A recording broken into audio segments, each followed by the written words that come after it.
Hi there, Rick here. I just saw a very interesting YouTube video. Okay, um, I'll put the mouse pointer on it. Okay, it's about a 17-minute video. Okay, um, it says the collapse has begun. Okay, um, it was talking about how uh, Japanese Japanese people are having trouble putting rice on the table. Okay. Um, the person doing the commentating, okay, he said that that's like America, having trouble putting bread on the table. Okay. Um, the prices, you know, doubled. Okay, for rice. Okay. Um, it was just saying too. There's been a lot of protests. Okay. Um, I'm not surprised. Okay. Oh, you have to remember too, Japan has the fourth largest economy in the entire world. Okay. With these tariffs that Trump is putting in, it's really hurting. Okay. Japan's economy. Okay, because there's like a 25% tariff. Okay, on auto parts and even the cars. Okay, I always felt that when I was growing up, um, Japan relied very heavily upon its car sales. Okay, to uh, kind of like give their country a big boost in their GDP. Okay, um,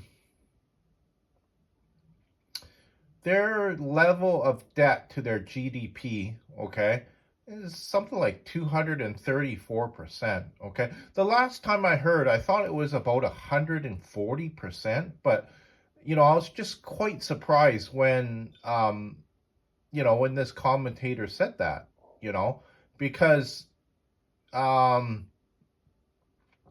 another interesting thing the commentator said was um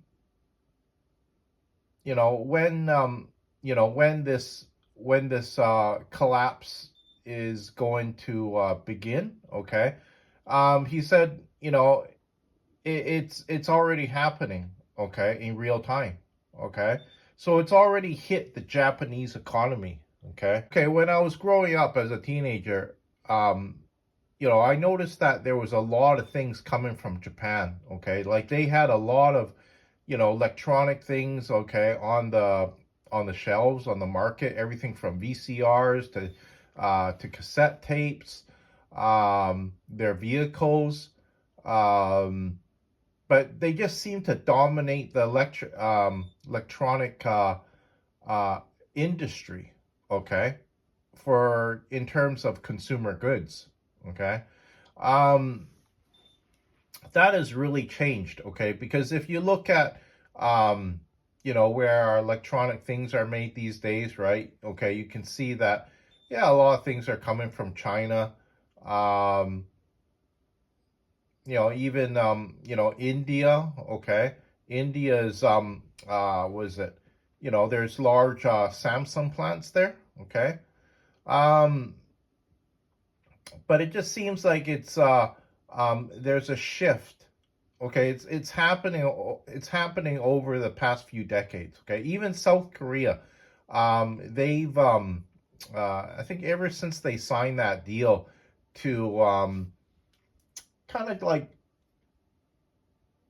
make electronic goods for the world. Okay, Japan seems to have lost um, their dominance in terms of making electronic goods and shipping it all over around the world. Okay, of course United States is probably the biggest market in the West, right? um when they sell hundreds of thousands of units, right? um and they're their prime minister, okay, his name is uh, Prime Minister Kishi, okay, and they have an election coming up within a few months. I think in July, okay, but he's uh it, they don't they don't control a majority government, okay. It's still what is it, his party, like I say, it's not a majority, okay. And I can't see um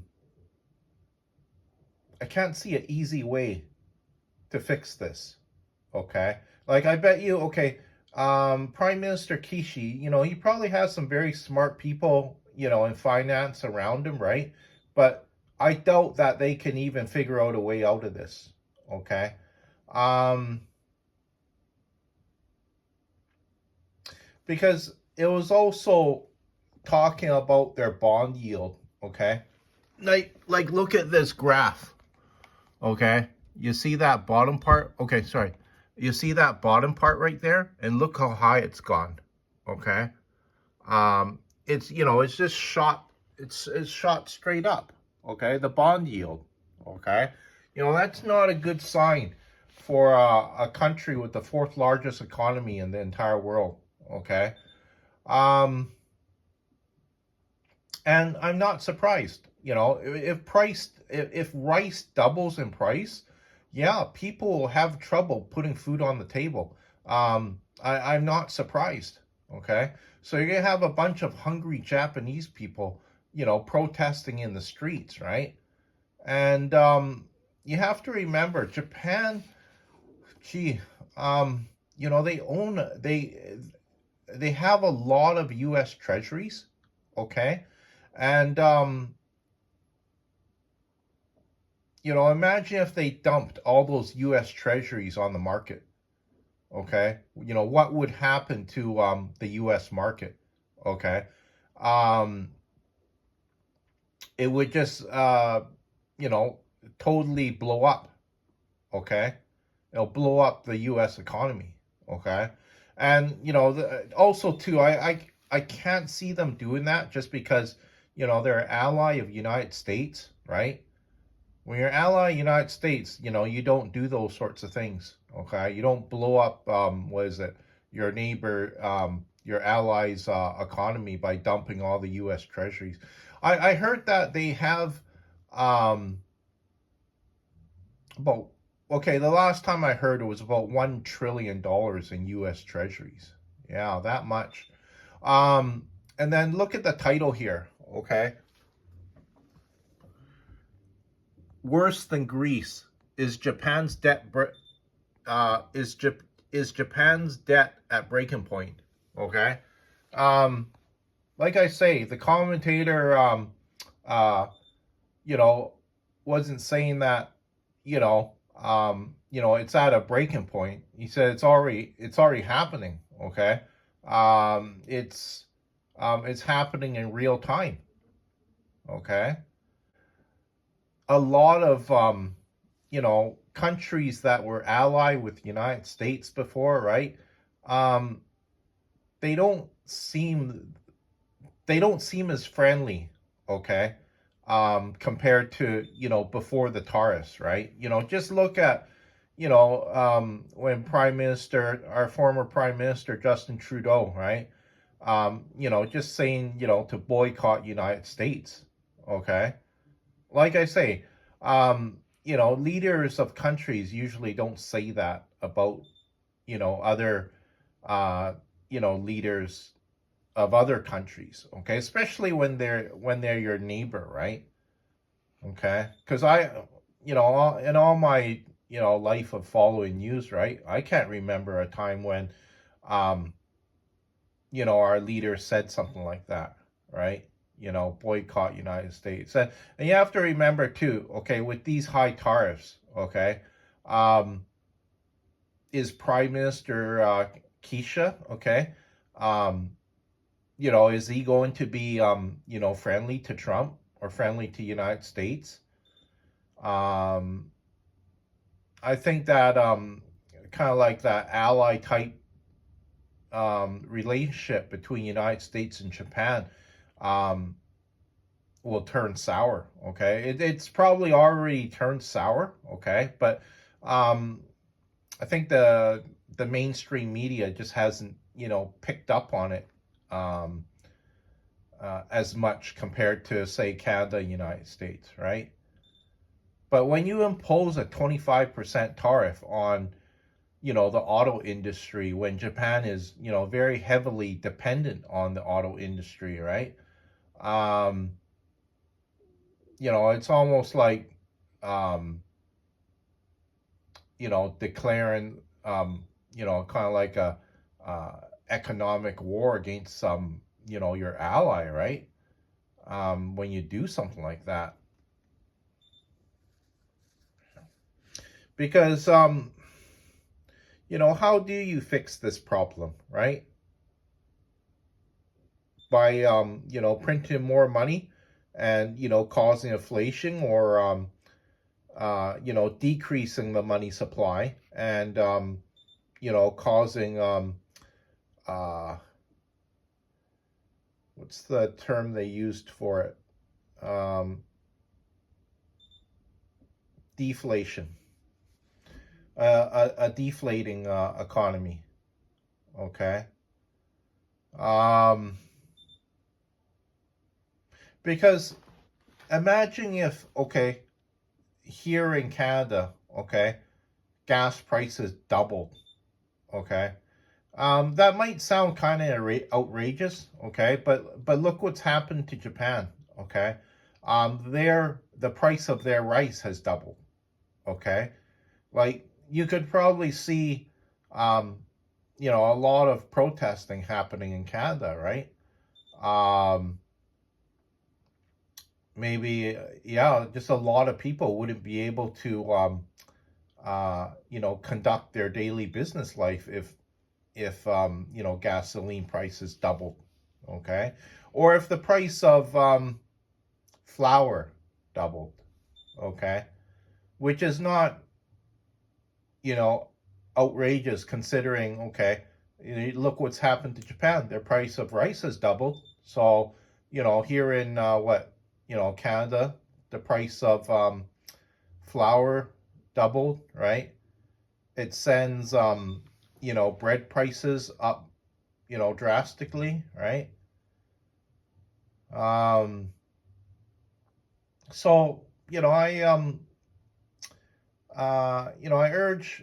urge my netizens out there to watch this video because it is quite interesting. Okay. The title is called "The Collapse Has Begun." Okay. But the commentator, um it was just saying how it's happening in real time. Okay. It's already started. Okay, and it's happening in real time. Okay. um and I'm not surprised. Okay. The reason why I say that too is because, okay, if rice doubles in price, yeah, there's going to be a lot of Japanese people that are just going to have a lot of trouble, putting food on the table, right? People in was it East Asia, okay? That's their main staple food is rice. Okay. Here in, Europe, United States, right? Um, Even I think the Mediterranean, um, no, sorry. Um, okay, Europe and United States, yeah, their main staple food is bread. Okay. They make lots of different types of breads. You can just see it when you go out and shop at some of these bread stores, right? Some of them have as many as about 12 different types of loaf of bread. But I know that uh there's I would say there's easily over what 24 different types of bread. Like there's literally so many different types of bread that a lot of different bread stores can open up and they can, sell, this type of bread, that type of bread, just because there's a lot of different types, right? But you also too, you have to keep in mind, kind of like the ethnic makeup, of your neighborhood too, right? Like if, for instance, okay, if you don't have, um, a whole lot of, maybe European people living in your neighborhood, they're not going to eat, uh, they're not going to, buy all these different types of, breads, right? Compared to, I know that, um, I think it was, T&T supermarket, but even some of the other Western markets, that I seen in, around the Vancouver here, they started to, copy what T&T was doing. Okay, they're selling a lot of, just kind of like Asian type of, pastries, um, Asian type foods, right? Just because the makeup of, the the neighborhood, um, in some neighborhoods is just, a lot of Asian people, right? So it makes sense to, cater to that market, right? Because, um, when I've been to, some of the T&T supermarkets in, in Vancouver, yeah, they're really busy, right? And places like, okay, Superstore, right? They want to, uh, gain some of that market, so they'll sell the same things that what T&T is, selling, right?